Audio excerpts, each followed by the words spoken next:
کیسے پتہ لگے گا کہ ہم اللہ سے دور ہو رہے ہیں؟ یاد رکھو کہ جب نماز انسان چھوڑ دیتا ہے تو یہ نشانی ہے کہ تم اللہ سے دور ہو رہے ہو۔ جب قرآن پڑھنا چھوڑ دو گے تو یہ اس چیز کی نشانی ہے تم اللہ سے دور ہو رہے ہو۔ جب نماز میں تمہارا دل نہیں لگ رہا تو اس چیز کی نشانی ہے کہ تم اللہ سے دور ہو رہے ہو۔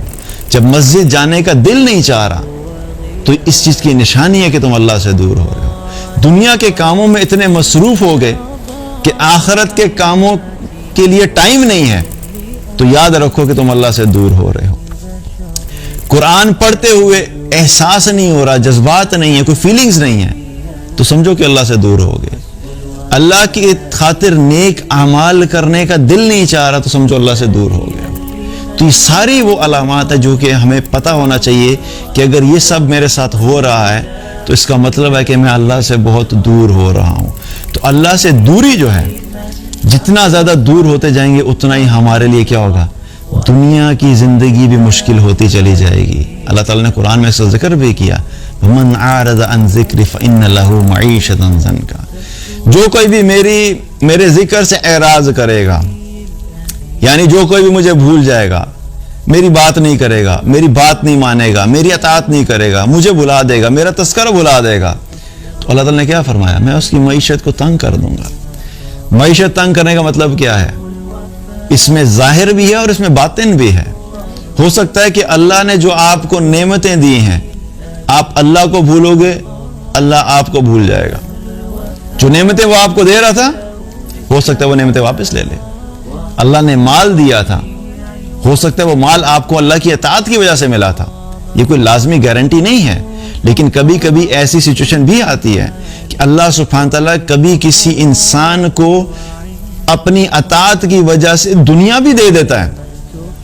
یہ لازمی شرط نہیں ہے، لیکن ایسا ہو سکتا ہے کہ اللہ نے آپ کو جو دنیا کے اندر جو ساری نعمتیں ملی تھی وہ اس وجہ سے دی تھی کہ آپ نے اللہ کی اطاعت شروع کی تھی، اور جو ہی آپ نے اللہ کی اطاعت چھوڑی، ہو سکتا ہے اللہ وہ نعمتیں واپس لے لے۔ اور نعمتوں کے اندر کیا ہے؟ مال اللہ کی نعمت ہے، گھر اللہ کی نعمت ہے، اچھی گاڑی اللہ کی نعمت ہے، اچھا لائف سٹائل اللہ کی نعمت ہے، یہ سب اللہ کی نعمتیں ہیں۔ ہمیں لگتا یوں ہے کہ ہم نے جو ہے سب حاصل کیا، حالانکہ ہم نے حاصل نہیں کیا ہوتا، ہم نے محنت کی ہوتی ہے، لیکن اس محنت کے پیچھے اللہ کا حکم ہوتا ہے کہ اللہ فیصلہ کرتا ہے کہ ٹھیک ہے چلو تم نے جو محنت کی اس کے بدلے میں تمہیں دے دیتا ہوں۔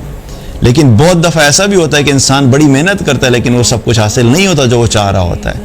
تو ہر چیز کے پیچھے اصل میں اللہ کا فیصلہ اور اللہ کا امر ہوتا ہے۔ تو جب انسان اللہ کی اطاعت سے غافل ہوتا ہے تو عین ممکن ہے کہ اس اطاعت سے غفلت کی وجہ سے اللہ سبحانہ تعالیٰ جو دنیا کی ظاہری نعمتیں ہیں اللہ وہ بھی واپس لے لے، اللہ وہ سب واپس لے لے، تو کیا کریں گے؟ کچھ نہیں کر سکتے۔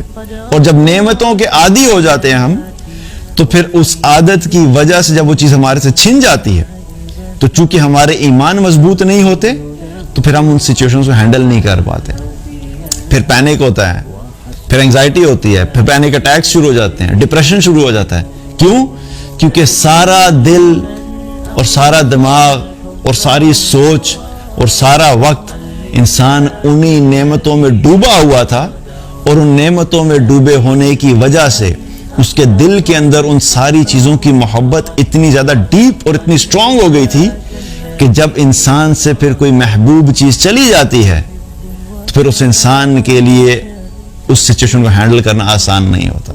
اسی لیے جن لوگوں کے لیے ان کا ایمان محبوب ہوتا ہے تو ان کو اس چیز سے زیادہ تکلیف ہوتی ہے کہ ہم